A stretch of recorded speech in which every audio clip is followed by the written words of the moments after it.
በስመ አብ ወወልድ ወመንፈስ ቅዱስ አሐዱ አምላክ አሜን። ጥምቀት በሰው ልጅ ዘላለማዊ ደህንነት ውስጥ ትልቁን ድርሻ የሚይዘው ሥርዓተ ጥምቀት ከሌሎቹ ምስጢራተ ቤተ ክርስቲያን በቀዳሚነት የሚፈጸምና የማይደገም ሥርዓት ነው። ብርሃነ ዓለም ቅዱስ ጳውሎስ አንዲት ጥምቀት በማለት የሥርዓተ ጥምቀትን አለመደገምና አለመሰለስ ገልጾ ተናግሯል። በቤተ ክርስቲያን ታሪክ ተመዝግቦ እንደሚገኘውና የታናሽ እስያ ክፍል በሆነችው ቆስጠንጥንያ በ381 ዓመተ ምህረት የተሰበሰቡ 150 የሃይማኖት አባቶቻችን ወነአምን በአሐቲ ጥምቀት ለስርየተ ኃጢአት ለኃጢአት ማስተሰሪያ ኃጢአት በምታስተሰሪ በአንዲት ጥምቀት እናምናለን በማለት የጥምቀትን አንድ መሆንና ኃጢአትን በደልን የምታርቅ የምታስወግድ ስለመሆኗ በእግዚአብሔር መንፈስ ቅዱስ ተመርተው ተናግረዋል።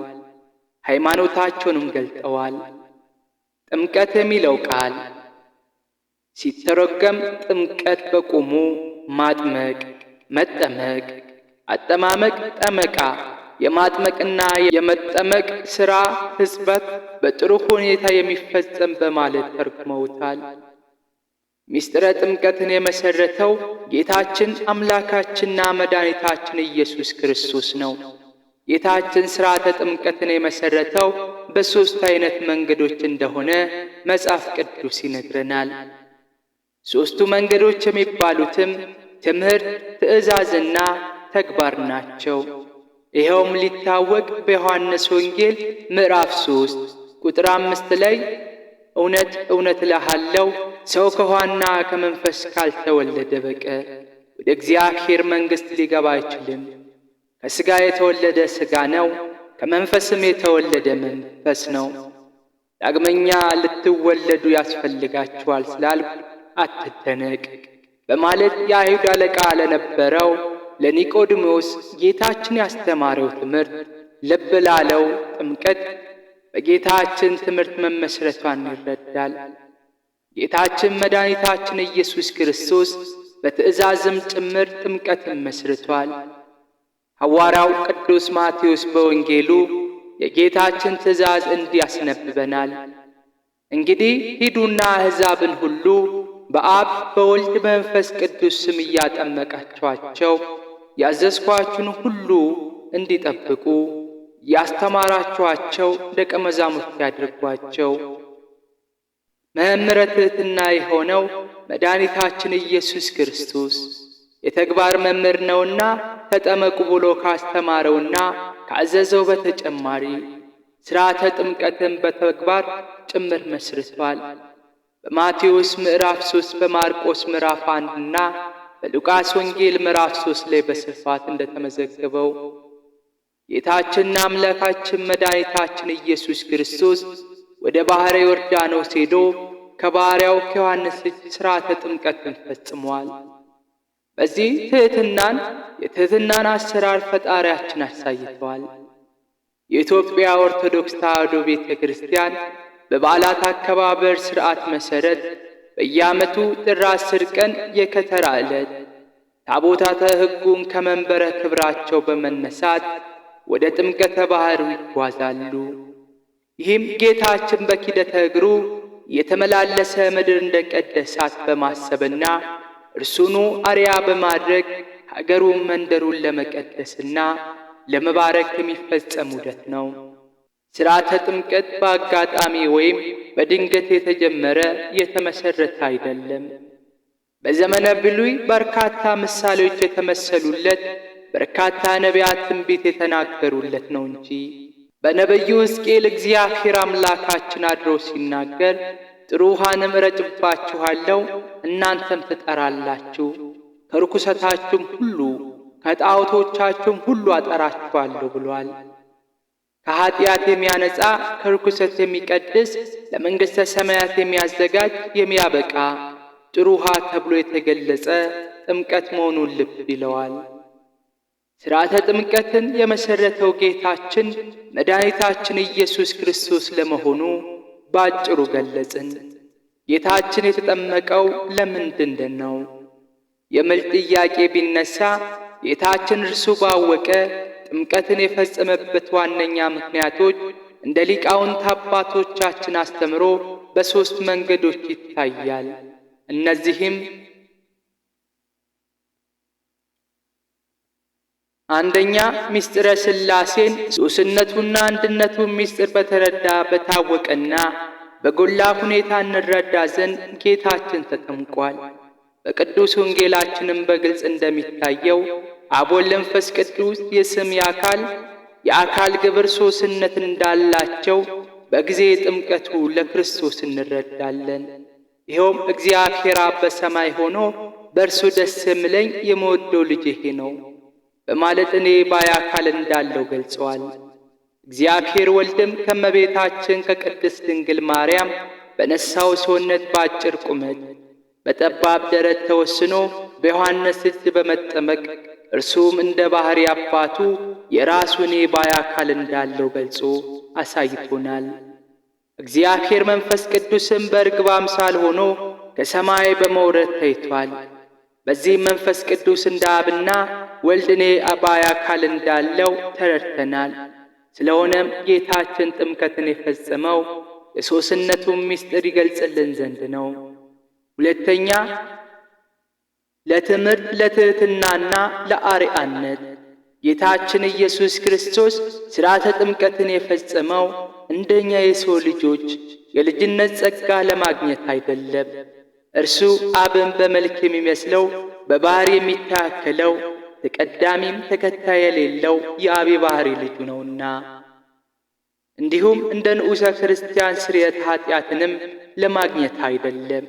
ነውርንም ኃጢአትንም በደልም ምንም ክፋት የሌለበት ንጹሕ ባሕሪ ነውና ነቢዩ በአፉም ተንኰል አልተገኘበትም እንዳለ።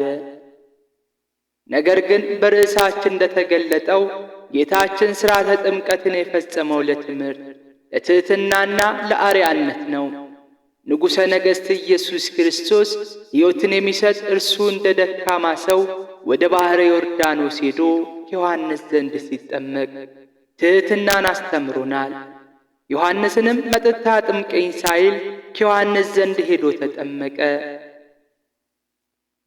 የቱንም ያህል ክብርና ሥልጣን ቢኖረን እኛም ከካህናት ዘንድ መሄድ እንዳለብን ሲያስተምረን ነው። ሦስተኛ፣ ጥምቀታችንን ይባርክልን ዘንድ እንፈጽመው ዘንድ የሚገባንንና የሚያስፈልገንን ሥርዓት ሁሉ የሠራልን ፈጣሪያችን ነው። በገዳመ ቆሮንጦስ 40 ቀን 40 ሌሊት በመጾም ጾማችን እንደባረከልን በጥምቀቱ ጥምቀታችን ይባርክልን ዘንድ ጌታችን ኢየሱስ ክርስቶስ በዘመነ ሉቃስ በወርኃ ጥር በ11ኛው ቀን ማክሰኞ ሌሊት 10 ሰዓት ተጠምቋል። እኛ የሰው ልጆች ሥርዓተ ጥምቀትን እንዲፈጸምልን የሚያስፈልገው የልጅነት ጸጋ እናገኝ ዘንድ ነው። አስቀድመን ከሥጋ እናት አባታችን በዘር በሩካቤ እንደተወለድንና የሥጋ ልጅነትን እንዳገኘን ሁሉ በማየገቦ ስንጠመቅ ከአብራከ መንፈስ ቅዱስ እንወለዳለን። ይህንን አስመልክቶ ጌታችን ከሥጋ የሚወለድ ሥጋ ነው ከመንፈስም የሚወለድ መንፈስ ነው ብሎ ከማስተማሩ በፊት ሰው ዳግመኛ ካልተወለደ በቀር የእግዚአብሔር መንግሥት ላይ አይችልም ያለው በምስጢረ ጥምቀት ሀብተ ወልድና ስመ ክርስትና ስለመገኘቱ አስተምሯል። ሐዋርያውም በጥምቀት ስላገኘነው የልጅነት ጸጋ አስመልክቶ ሲናገር አባ አባት ብለን የምንጮህበት የምንጠራበት የልጅነት መንፈስ ተቀበላችሁ እንጂ እንደገና ለፍርሃት የባርነት መንፈስ አልተቀበላችሁምና የእግዚአብሔር ልጆች መሆናችንን ያ መንፈስ ራሱ ከመንፈስ ጋር ይመሰክራል ብሏል። ጌታችንም ለተቀበሉት ሁሉ በስሙ ላመኑበት በጠቅላላው የእግዚአብሔር ልጆች የሆኑ ዘንድ ሥልጣንን ሰጥቷቸዋል። እነርሱም ከእግዚአብሔር ተወለዱ እንጂ ከደም ወይም ከሥጋ ፍቃድ ወይም ከወንድ ፍቃድ አለመወለዳቸውን ገልጸዋል። እንግዲህ እኛ ክርስቲያኖች ሁለት ልደታት እንዳሉን እናስብ። ይሄኛው መጀመሪያ ከሥጋ እናትና አባታችን የተወለድነው ሲሆን ሁለተኛው ደግሞ ከእግዚአብሔር የምንወለደው ነው። ከተወለድን በኋላ እድገታችን በሁለት መንገድ መሆን ያስፈልገዋል። ሰው ሥጋዊ መንፈሳዊም ነውና ስርየተ ኃጢአትን ለማግኘት በአምልኮ ባዕድና በልዩ ልዩ ሁኔታዎች ከጥምቀት በአፋ ሆነው የቆዩ ሰዎች ከነበረባቸው ኃጢአት ነጹ ዘንድ ሥርዓተ ጥምቀት ተሰርታለች። ጌታችን ሞትን ድል አድርጎ በተነሳ በ50ኛው ቀን የመንፈስ ቅዱስ ጸጋና ሀብቱ በቅዱሳን ሐዋርያት ላይ ማደሩን የሰሙ አይሁድ በቅዱሳን ሐዋርያት ዘንድ ቀርበው የሚናገሩትን ቃለ እግዚአብሔር መስማት ጀመሩ። ቅዱሳን ሐዋርያትም የጌታችን ኢየሱስ ክርስቶስ የባሕርይ አምላክነቱ በኃይለ ሥልጣኑ ሞትን ድል አድርጎ መነሳቱንና ወደ ሰማይ ማድረጉን ነገራቸው። አይሁድም ይህንም በሰሙ ጊዜ ልባቸው ተነካ። ጴጥሮስና ሌሎችም ሐዋርያት ወንድሞቻችን ሆይ ምን እናድርግ አሏቸው። ጴጥሮስም ንስሐ ግቡ፣ ኃጢአታችሁን ይሰረይ ዘንድ እያንዳንዳችሁ በኢየሱስ ክርስቶስ ስም ተጠመቁ፣ የመንፈስ ቅዱስንም ስጦታ ትቀበላላችሁ አላቸው። ይህም የሐዋርያው ቃል የሚያስረዳን የጥምቀትን መድኃኒትነት ነው። አስቀድመን እንደገለጥነው አባቶቻችን በሃይማኖት መግለጫቸው ወነአምን በአሐቲ ጥምቀት ለስርየተ ኃጢአት በምታስተሰሪ በአንዲት ጥምቀት እናምናለን ማለታቸው ጥምቀት ከደዌ ነፍስ የምታድን መሆኗን መመስከራቸው ነው።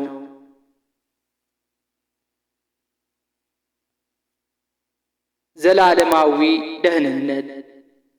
የሰው ልጅ ደህንነት ቅጽበታዊ ያለመሆኑ የታወቀ ነው።